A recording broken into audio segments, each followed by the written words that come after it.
자, 이번 시간에는 이번 주에 제게 주신 질문 하나 가지고 제가 말씀을 한번 드려보고자 합니다.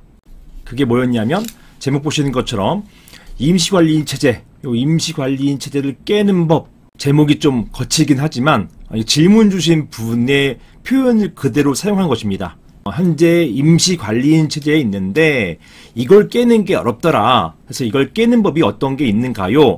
이런 이제 질문을 주신 거예요. 그래서 제목을 제가 질문 주신 그대로 이렇게 임시관리인 체제를 깨는 법 이렇게 잡았습니다. 여기에는 이제 임시관리인 개임에 대한 법원의 태도까지도 포함했는데요. 이 사안에서 임시관리인 개임을 신청했는데 법원이 들어주지 않는다는 거예요. 그러면 이런 상태에서 임시관리인이 마음에 안 들어요. 보통 변호사가 이제 이걸 하는데 이 변호사가 총회를 빨리 열어서 과연 집회를 열어서 정상화시키는 그런 마인드를 갖고 계신 게 아니라 그냥 계속 이 상태를 유지하려고 하신 분들이 간혹 계시거든요. 이유는 모르겠어요. 하지만 임시관리인 때문에 문제가 생기는 경우가 굉장히 많아요. 오히려 임시관리인이 한쪽 편을 들어가지고 이 분쟁을 계속 야기하는 겁니다. 이런 건물을 몇 번 봤어요. 사안 같은 경우도 그런 건물인 것 같은데 뭐 어찌되었든 이런 임시관리인 체제를 바꾸는 것, 이게 어떤 방법이 있는지 또는 바꿀 수는 있는 것인지 한번 살펴보도록 하겠습니다. 자, 먼저 주신 질문부터 읽어볼게요. 안녕하세요 변호사님, 저는 서울 어떤 구에 있는 여긴 서울이 아니에요. 서울 아닌데 제가 위치나 장소는 조금씩 바꿉니다. 이거 질문하신 분이 불편하시기 때문에 제가 해당 지역은 사실 밝히지 않아요. 서울 어떤 구에 있는 오피스텔 건물의 구분 소유자들입니다. 다름이 아니고 저희 건물에 오래전부터 소유자들 간의 분쟁이 있어서 2024년 초에 법원의 결정으로 임시관리인이 선임되었습니다. 그런데 저희가 구분 소유자 5분의 1 이상의 집회 소집 청구 동의를 받아서 임시관리인에게 과이단 집회 개최를 요청하였는데 이 임시관리인이 특별한 이유 없이 새로운 집회를 열어주지 않고 있습니다. 특히나 그 이유가 뭐냐? 특히나 소집 청구한 구분 소유자들의 인감증명서가 필요하다느니, 원래 이거 필요 없거든요. 신분증만 있어도 확인될 수 있는 건데 굳이 인감증명서가 필요하다고 하고, 또는 임차인은 관련 총회 또는 관련 집회에 직접 참석해야 한다느니, 이게 임차인은 직접 참석 필요 없어요. 의결권 위임장 써도 괜찮습니다. 자, 이렇게 임차인은 직접 참석해야만 표를 인정해 준다느니, 이렇게 하는 석연치 않은 이유를 들면서 집회의 개최를 방해하고 있습니다. 임시관리인이 이런 집합 건물에 대해서 문의하는 경우가 많습니다. 이 변호사라 하더라도 다 이 집합 건물을 아시는 게 아니거든요. 그러다 보니까 이 집합 건물을 잘 모르시고 이런 집합 건물 법도 모르시는 분들이 오셔가지고 본인의 의사대로 업무 처리하는 경우가 종종 있어요. 그래서 분쟁을 더 격화시키는 경우도 많이 봤습니다. 자, 그래서 이처럼 총회 개최 업무를 하지 않고 있는 임시관리인의 변경 또는 개임을 법원에 신청하려고 하는데요. 이게 가능할까요? 어떻게 해야 이런 임시관리인 체제를 깨고 이런 임시관리인 체제를 깨고 우리가 신규 관리인을 선임할 수 있겠습니까? 자, 이런 질문을 주셨던 것입니다. 자, 먼저 관련된 법부터 살펴보시면서 설명을 드려보겠습니다. 자, 사안 같은 경우는 오피스텔이니까 집합건물법 적용을 받죠. 그리고 집합건물법 24조의 2, 여기에는요, 요게 언제 신설됐냐면 이런 조항이 종전에 없었어요. 그러다가 2020년 2월 4일날 이런 조항이 신설이 됩니다. 자, 이게 신설되면서 이렇게 규정하고 있습니다. 구분 소유자 또는 그의 승낙을 받아 전유 부분을 점유하는 자, 주로 임차인이죠. 분양자, 이런 이해관계인은 24조 사망, 이게 24조 사망이 관리인 선임이에요. 관리인 선임 규정에 따라 가지고 선임된 관리인이 없는 경우, 즉 관리인이 없는 경우에는 법원에 임시관리인 선임을 청구할 수 있다. 누가요? 구분 소유자 또는 점유자, 분양자, 최초 시행사 말하는 것이죠. 이런 주체들은 임시관리인 선임을 청구할 수 있다. 이런 청구권을 부여하는 이 법 규정이 2020년 2월 4일 날 신설되었고요. 이 법 시행은요, 1년 뒤에 시행됩니다. 그래서 이 법이 2021년 2월 5일부터 시행돼요. 그래서 사항 같은 경우도 2024년도에 임시관리 선임됐기 때문에 이 개정된 법 이후에 임시관리 선임한 거예요. 자, 계속 보시겠습니다. 2항. 임시관리인은 선임된 날로부터 6개월 이내에 관리인 선임하기 위한 관련 집회 또는 관리위원회를 소집하여야 한다라는 것입니다. 아까 좀 전에 24조 4항, 이게 관리인 선임 규정이라고 말씀드렸죠. 자, 제3항 보시겠습니다. 이렇게 임시관리인은 의무가 있어요. 선임된 날로부터 6개월 이내에 관련 집회를 소집해야 한다는 거예요. 근데 사항 같은 경우는 집회 소집하지 않고 이런저런 이유를 들면서 아무튼 집회를 소집하지 않는다는 거였죠. 그게 문제라는 거예요. 3항 보시겠습니다. 임시관리인의 임기는 선임된 날로부터 관리인 선임될 때까지로 한다라는 것이고요. 이 조항이 모호하진 않는데 혼동하시는 분들이 계셔요. 이렇게 해서 보시는 것처럼 임기는 선임된 날로부터 관리인 선임될 때까지로 이렇게 됐기 때문에 사실상 임시관리인의 임기가 없습니다. 이게 2년이라고 하시는 분들이 계셔요. 근데 2년이라는 규정이 없어요.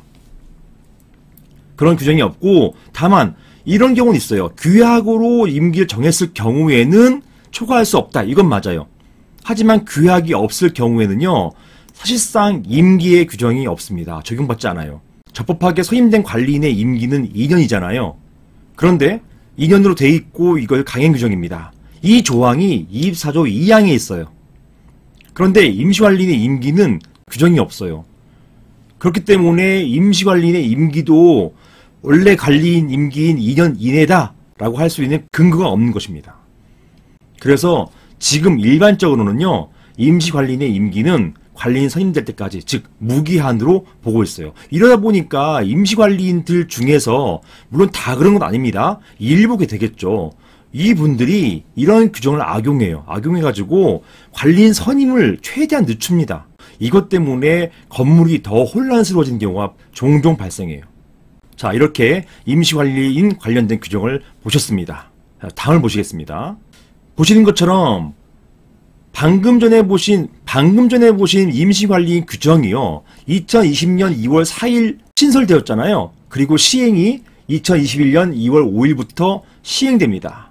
자, 이러한 집합건물법 규정, 즉 임시관리 규정은 구분소유자 등, 아까 누구였습니까? 구분소유자, 임차인, 그리고 분양자였죠. 이런 구분소유자 등이 법원에 임시관리인 선임을 청구할 수 있는 이런 규정을 신설했습니다.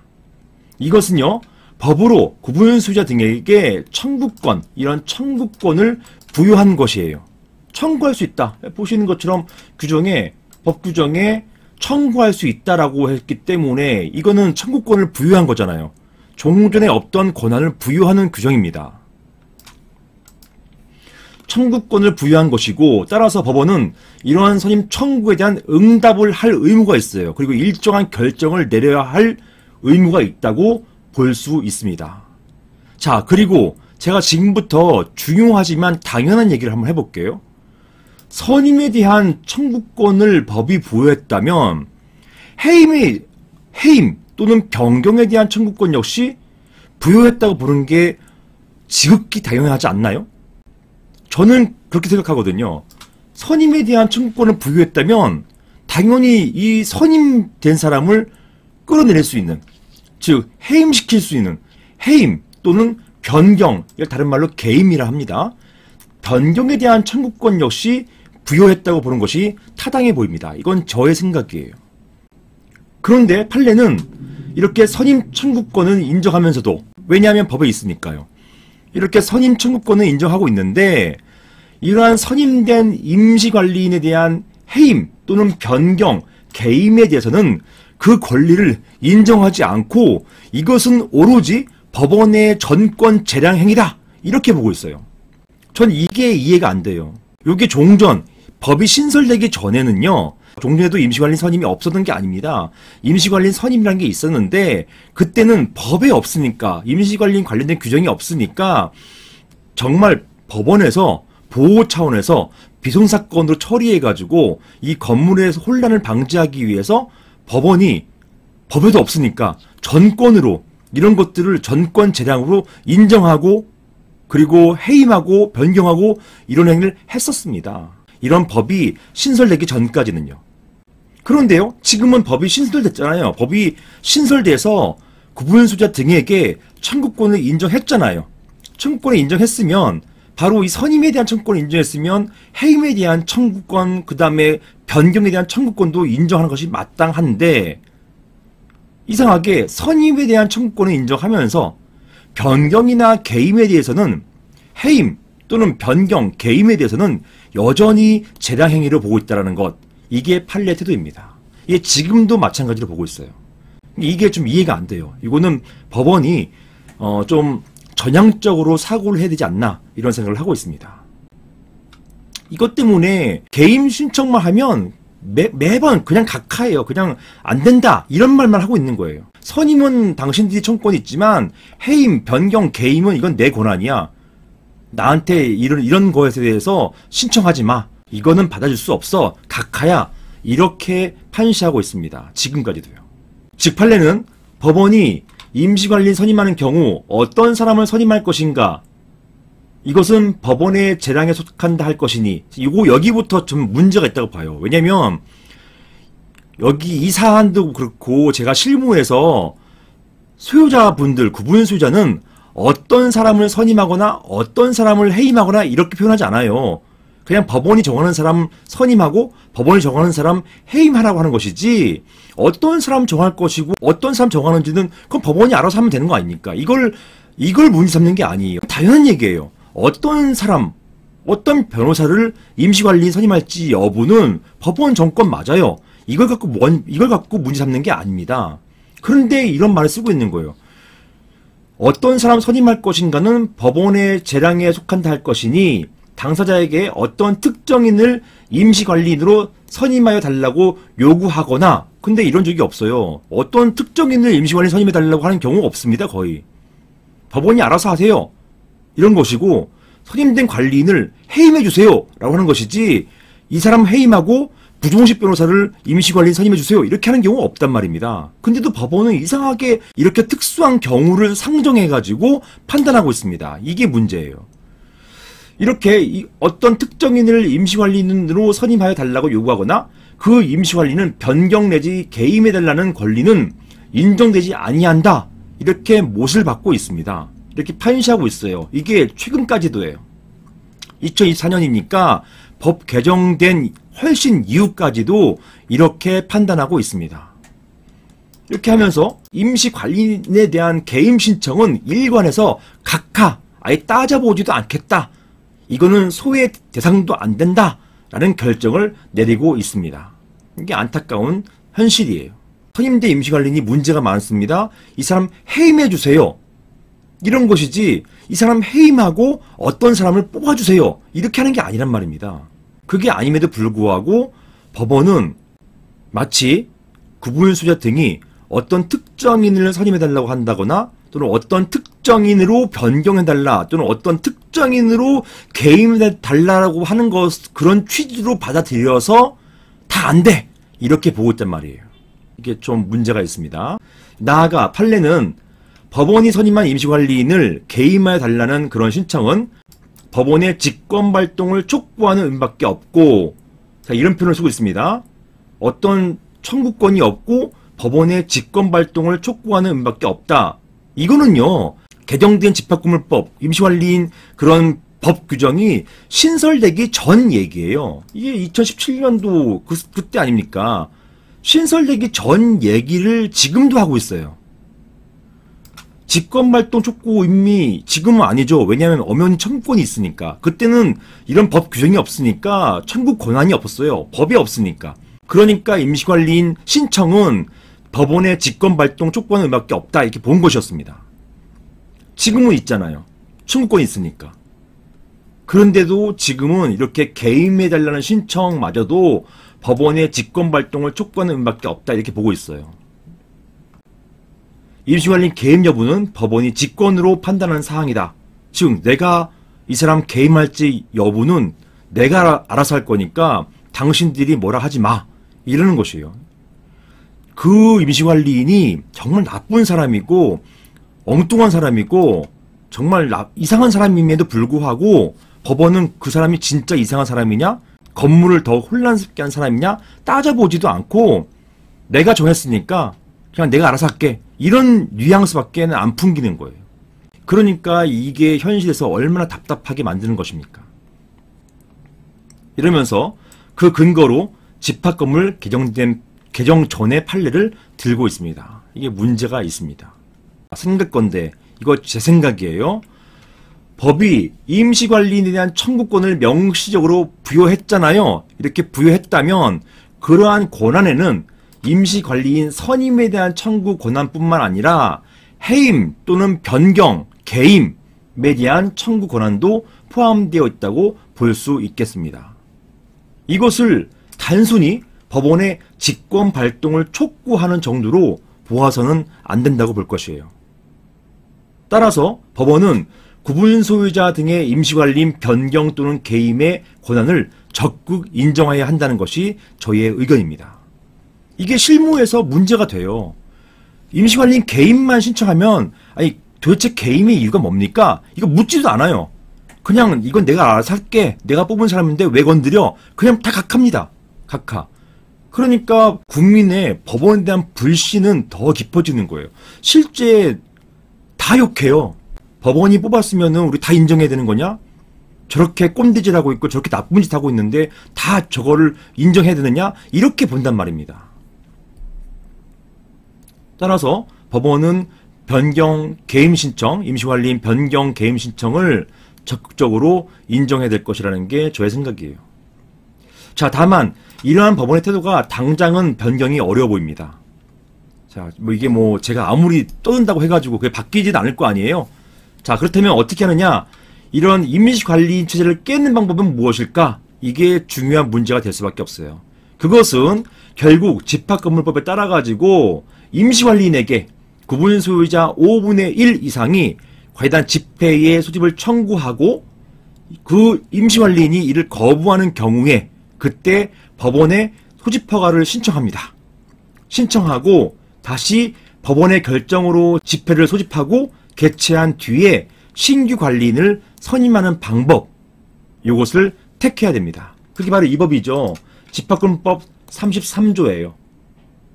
즉 구분소유자 2항에 구분소유자 5분의 1 이상이 관리인에게 집회 소집을 청구하면 그 관리인은 여기서는 임시관리인이죠. 집회를 소집해야 되는데 만약에 집회를 소집하지 않을 경우에 소집을 청구한 구분소유자는 법원의 허가를 받아서 집회를 소집할 수 있다라고 하고요. 이걸 활용하라는 것입니다. 근데 문제는 사안은요. 이걸 가지고서 하려고 하다 보니까 정말 집회를 열어버려요.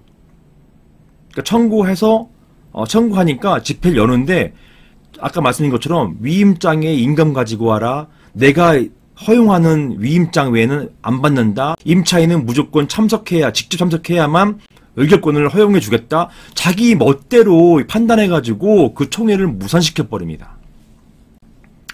이런 일들이 종종 있어요.